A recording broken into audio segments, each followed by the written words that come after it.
তিরমিজি শরীফের হাদিসে আল্লাহ রাসূল বলেছেন, আল্লাহর প্রথম প্রস্তুতি হলো ইজা কানা আউয়ালু লাইলাতিন মিন রমাদান, রমজান মাসে যখন প্রথম দিন শুরু হয়ে যায়, প্রথম রাত শুরু হয়ে যায়, আল্লাহ তাআলা ফেরেশতাদেরকে বললেন সুফিদাতিশ শায়াতিন, তোমরা খুঁজে দেখো এই পৃথিবীতে যতগুলি শয়তান আছে সব শয়তানগুলিকে তোমরা অ্যারেস্ট করো, বন্দী করো, আর তাদেরকে সাগরের অতল গহ্বরে বেঁধে রাখো। বলেন সুবহানাল্লাহ।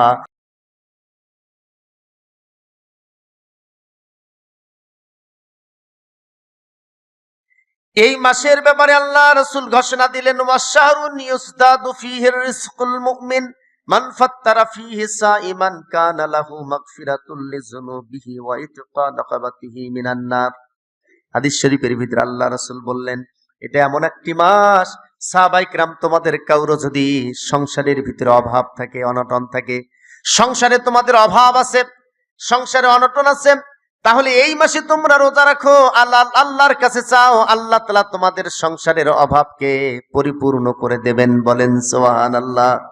ওয়া শাহরুন ইউজদাদু রিজকুল মুমিনে, আল্লাহ রাসূল বলেছেন রমজান মাসে রোজা রেখে আল্লাহর কাছে তোমার সংসারের জন্য চাও, দারিদ্রতা বিমোচনের জন্য তুমি আল্লাহর কাছে চাও, সংসারের অভাব অভিযোগ আল্লাহর কাছে পেশ করো, আল্লাহর কাছে অভাব দূর করার জন্য চাও, আল্লাহ তাআলা রমজান মাসে তোমার অভাবকে পূর্ণ করে দেবেন। এই মাসটা অভাব পূরণের একটি মাস, আল্লাহ বরকত দিয়ে দেবেন তোমার সংসারে। বলেন সুবহানাল্লাহ। এরপর আল্লাহ নবী বললেন, মান ফাত্তারা ফীহি সাইমান কানা লাহু মাগফিরাতাল লিযুনুবিহি, যদি এই মাসে কেউ কাউকে ইফতার করায়, আল্লাহ তাআলা ইফতার করানোর বদৌলতে তার জীবনের গুনাহসমূহ মাফ করে দেবেন। ওয়া ইতকা রাকাবাতিহি মিনান নার, আর আল্লাহর ওই বান্দাকে আল্লাহ তাআলা জাহান্নামের আগুন থেকে দূরে সরায় দেবেন। বলেন সুবহানাল্লাহ। এরপর আল্লাহ রাসূল বললেন, ওয়া কানা লাহু মিসলু আজরিহি মিন গায়রি আন ইয়ানকুসা মিন আজরিহি শাইউন, যে ব্যক্তি কোন রোজাদারের ইফতার করবে, যিনি ইফতার করাবে তার যেমন সওয়াব আছে, যিনি ইফতার করবেন আল্লাহ তাআলাও তার সামান্যতম সওয়াব কমতি করবে না, বরং তাকেও সমপরিমাণ সওয়াব আল্লাহ তাআলা দিয়ে দেবেন। বলেন সুবহানাল্লাহ। ইফতার করানো ধনী হোক গরিব হোক, ছোট হোক বড় হোক, পুরুষ হোক মহিলা হোক, যেই হোক না কেন, একজন রোজাদারকে যদি কেউ ইফতার করায়, আল্লাহ তাআলা যিনি ইফতার করবেন তাকেও আল্লাহ তাআলা সমপরিমাণ সওয়াব দিবেন, যিনি করাবেন তাকেও আল্লাহ তাআলা সমপরিমাণ সওয়াব দিয়ে দেবেন। বলেন সুবহানাল্লাহ। আমাদের অনেকের ধারণা হলো যে সারাদিন রোজা থেকে মানসির ইফতার দিয়ে ইফতার করবো, এটা কেমন দেখা যায়। এই চিন্তাটা মাথা থেকে আউট করে দিতে হবে, এই চিন্তা দূর করে দিতে হবে। ধনী হোক গরিব হোক, যদি কেউ ইফতারের জন্য আপনাকে আহ্বান করে ইফতার করবেন, তাহলে যিনি ইফতার করাবেন তিনিও সওয়াব পাবেন, আপনিও সওয়াব পাবেন। বলেন সুবহানাল্লাহ। আল্লাহর সবের, আল্লাহর রহমতের, আল্লাহ তাআলার মাগফিরাতের এটার তো কমতি পড়ে নাই। কমতি পড়ছে নাকি?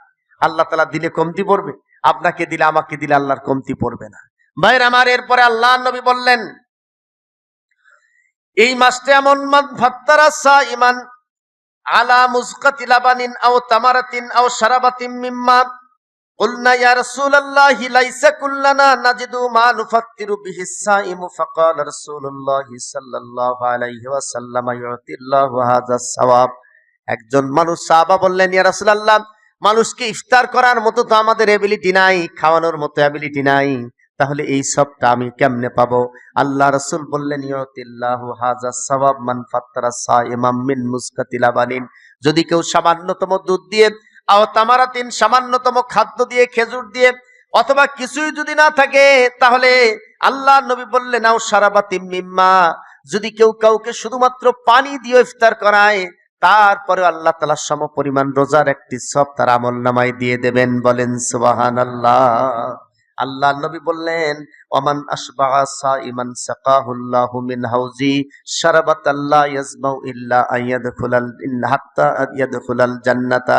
আল্লাহ নবী বললেন, ওমান আশবাআ সাইমান, যদি কেউ কোন রোজাদারকে এক সন্ধ্যা খাওয়ায়, ধনী গরিব যেই হোক না কেন, একজন রোজাদারকে খাওয়াবে।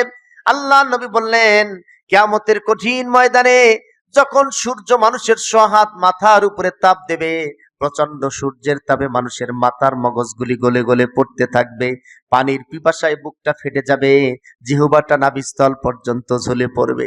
ঝুলন্ত জিহ্বা নিয়ে কিয়ামতের ময়দানে পানি পানি বলে শুধুমাত্র চিৎকার করবে, ওই সময়ে আমার ওই উম্মতকে আমি বাছাই করব, যে উম্মত এই পৃথিবীতে একজন রোজাদারকে খাওয়াইছেন, আমি সেই উম্মতকে আমার হাউজে কাউসারের পানি থেকে সাকাহুল্লাহু মিন হাউজি, আমার ওই উম্মতকে আমার হাউজে কাউসারের পানি থেকে আমি এক গ্লাস পানি পান করাবো, তাকে হাউজে কাউসারের পানি দিয়ে দেব, যে হাউজে কাউসারের পানিটা এমন লা ইয়াসমাউ হাত্তা ইয়াদখুলাল জান্নাতা, যেটা একবার যদি কেউ পান করে তার আর কিয়ামতের ময়দানে থাকাকালীন সময় পানির পিপাসা লাগবে না, জাহান্নামের আগুন আর ওই শরীরটাকে পুড়তে পারবে না, আল্লাহ তাআলা ওই উম্মতকে জান্নাত দিয়ে দেবেন। বলেন সুবহানাল্লাহ।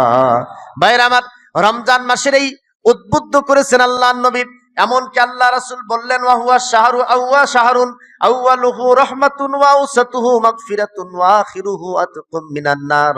আল্লাহর নবী বলছেন এই মাসটার প্রথম 10 দিন হচ্ছে রহমতের, আমরা রহমতের দশকে অবস্থান করছি, দ্বিতীয় 10 দিন হচ্ছে মাগফিরাতের, আর তৃতীয় 10 দিন হচ্ছে ইতকুম মিনান নার, জাহান্নামের আগুন থেকে বাঁচার। আল্লাহর নবী বললেন ওয়ামান খাফফাফা আম মামলুকিহি ফীহি গফারাল্লাহু লাহু ওয়া আতাকাহু মিনান নার। যদি কোনো কর্মচারী, যার অধীনে অধীনস্থ কর্মচারী আছে, এই কর্মচারীদের কাজকে যারা সহজ করে দেবে রমজান মাসে, আল্লাহ তাআলা তার জীবনের গুনাহ মাফ করে দেবেন এবং জাহান্নাম থেকে এর ওসিলায় আল্লাহ তাআলা বাঁচায় দেবেন। বলেন সুবহানাল্লাহ। ভাইরা আমার, আল্লাহর নবী প্রথম রমজানের ভাষণে এতগুলি কথা বলেছিলেন। যেবার প্রথম রোজা ফরজ হলো দ্বিতীয় হিজরি সনে, আল্লাহর নবী প্রথম ভাষণে এত কথাগুলি সেই দিন বলেছিলেন। ভাইরা আমার, এই রমজান মাস যখন শুরু হয়ে যায়, আল্লাহ তাআলা 5টা প্রস্তুতি গ্রহণ করেন। আমরা যেমন বান্দারাও প্রস্তুতি গ্রহণ করি, আমাদের বান্দার প্রস্তুতিটা হচ্ছে বর্তমান খাবার প্রস্তুতি, ঠিক কিনা বলেন? রমজান মাস আসলে আমাদের প্রস্তুতি হলো যে আগেই ছোলা কিনে রাখতে হবে, বুট কিনে রাখতে হবে, বন্দিয়া কিনে রাখতে হবে, তরকারি কিনে ফ্রিজে রাখতে হবে, তাই না? আমাদের এটা হচ্ছে রোজার প্রস্তুতি, নাকি কন? তাই না?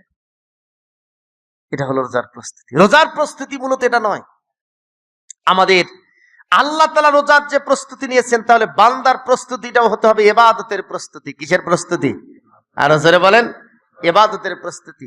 একটা হাদিসের ভিতরে আসছে যে রমজান মাসের কোন কোন সময় এই লাইলাতুল কদর, ইতিকাফ, এই সময় আল্লাহ রাসূল তার কোমরটা মজবুত করে বেঁধে ইবাদতে লেগে যেতেন। বলেন সুবহানাল্লাহ। আর আমাদের প্রস্তুতি হলো শুধু খাবার, ইবাদতের প্রস্তুতি আমাদের কম। ভাইরা আমার, আল্লাহ নবী জানাই দিলেন আল্লাহর যে 5টা প্রস্তুতি, এই 5টা প্রস্তুতি। ওয়ান আবি হুরায়রা রাদিয়াল্লাহু তাআলা আনহু قال قال رسول الله صلى الله عليه وسلم اذا كان اول ليله من شهر رمضان صفدت الشياطين ومردت الجن وغلقت ابواب النار ولم يفتح منها باب وفتحت أبواب الجنة ولم يغلق منها باب وينادي منادي يا باغي الخير أقبل ويا باغي الشر أقصر ولله أتقاء من النار وذلك كل ليلة رواه الترمذي أو كما قال عليه الصلاة والسلام।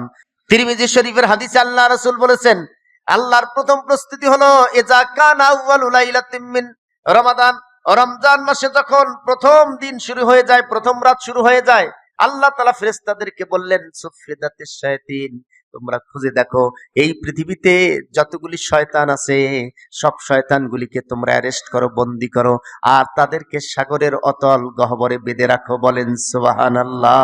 আমার বান্দারা যেন শয়তান মুক্ত একটা পরিবেশে রমজানে রোজা রাখতে পারে, রমজানের দিন শয়তানের কোনো প্রভাব যেন না পড়ে, শয়তানের প্রভাব থেকে মুক্ত করার জন্য, এই পৃথিবীকে শয়তান থেকে মুক্ত করার জন্য ফেরেশতাদেরকে দিয়ে আল্লাহ সকল প্রকার জিন জাতি শয়তানকে বন্দী করে রাখেন। বলেন সুবহানাল্লাহ। তাহলে রমজান মাসে শয়তান আছে না নাই? হ্যাঁ, আছে। রমজান মাসে তো সব শয়তান বন্দী হয়ে গেছে। তারপরে শয়তান কারা? মিনাল জিন্নাতি ওয়ান নাস, মানুষ রূপী শয়তান এখন আছে। বাংলাদেশে আমরা দেখতেছি যে রোজাদারের সংখ্যা কম না বেশি? হ্যাঁ, রোজাদারের সংখ্যাই কম, শয়তানের সংখ্যাটাই বেশি। এই শয়তান রমজান মাসে আপনার চিনে রাখতে হবে। সেটা আপনার ভাই হতে পারে, ছেলে হতে পারে, আপনজন হতে পারে, নেতা হতে পারে, দলীয় লোক হতে পারে, যেই হোক না কেন, রমজান মাসে যদি শয়তানি কাজ করে, আপনার প্রস্তুতি থাকবে যে এটা শয়তান, মানুষরূপী শয়তান। ওইটার থেকে আপনার ঈমান বাঁচানোর জন্য নিরাপদ দূরত্বে অবস্থান করা লাগবে। পারবেন তো ইনশাল্লাহ? কি পারবেন তো এটা?